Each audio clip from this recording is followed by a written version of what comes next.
We always look forward to this segment of the program called A Chat with Pat. And Pat, who is your guest today? Today, my guest is Scott Ventureyra. I hope I'm saying that right. He earned a doctorate in theology from Carleton University, a Dominican University College in Ottawa, Canada.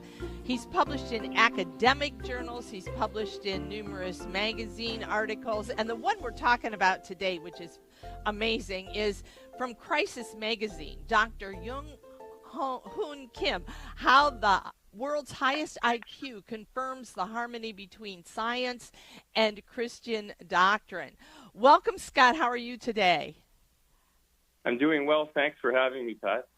Oh, this was an amazing article. A little tough at times because I don't have all the biological background that would have been very helpful. But one of the things I want to jump into with you right away is the materialist view that kind of consciousness is the brain. And so when the brain dies, Right. Consciousness goes away, right? But Dr. Kim disagrees with this, as do you. Do you want to give us some insight into that? Sure, yeah. So we live in our cultural milieu right now, says that modern materialism suggests that consciousness is just a byproduct of neurons. So basically just neurons firing in the brain, matter in motion.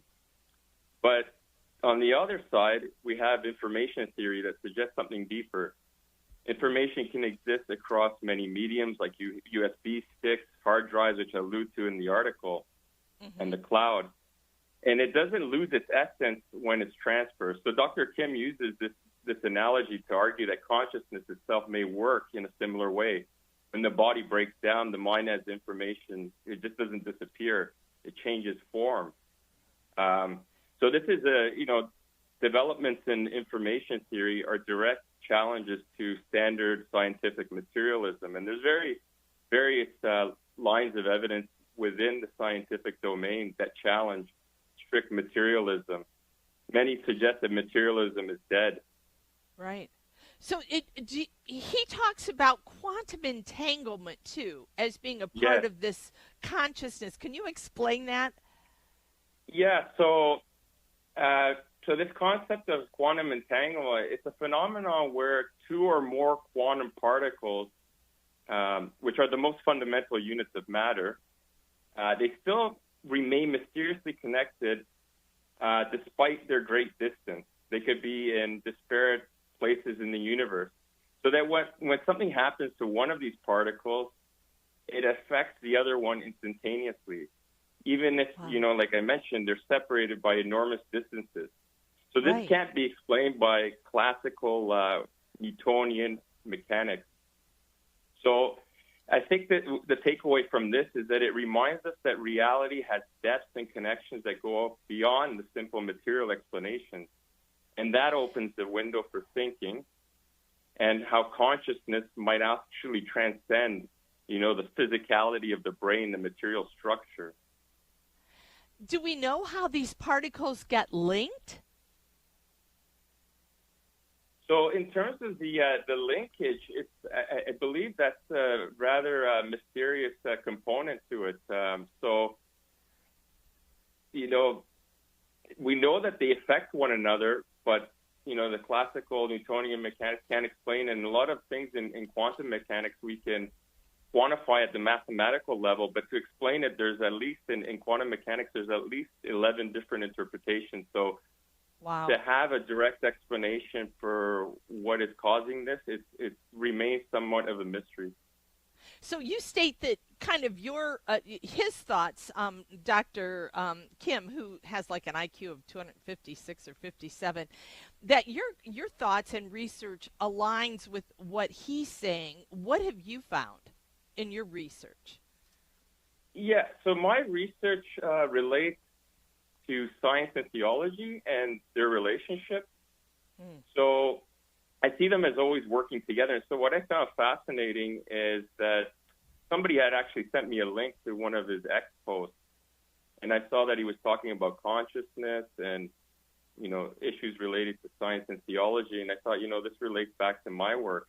So for instance, I always discuss how they can work hand in hand, and that science gives us certain models like quantum information, or I talk about this OR model, which was developed by Roger Penrose and Stuart Hameroff, who founded the science of consciousness. So my research suggests that these different theories, when related to theology, open us to realities beyond matter. Yeah. So I believe that theology completes the picture by showing us why we long for eternity and where the longing ultimately leads. And what's fascinating about Dr. Kim is that he's in line with this, and you know, he always concludes that, you know, Jesus Christ is the way, the life, and the truth. And it was actually, for me to witness somebody with such an immense IQ to stand up for, you know, the truth of Christ was something remarkable, because in our culture, we're always told that, you know, intelligent people are swayed towards secularism more often than not. But I mean, that is a popular caricature of what's happening, because there's a lot of brilliant scientists, philosophers, theologians, and lay people that have a strong faith, but also use reason to get to that faith sometimes. Yeah. And I find it interesting that, you know, we have a lot of atheists now with AI, things like that, talking about uploading your consciousness to a computer, to the cloud.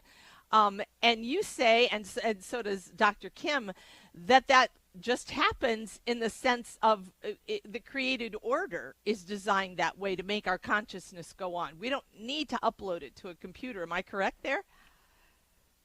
Yes.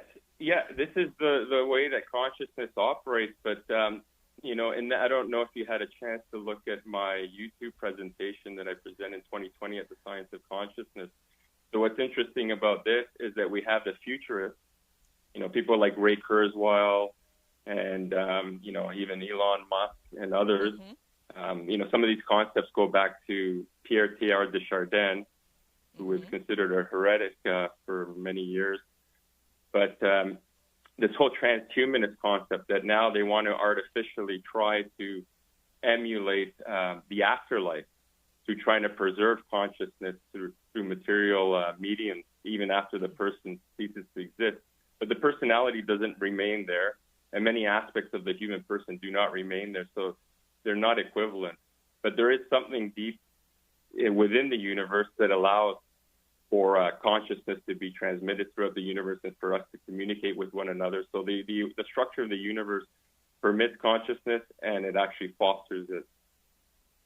Well, I have a kind of a quick question for you here as we kind of start to wrap this up. But do you think what we call consciousness in the kind of the scientific world is really what we refer to theologically as the soul?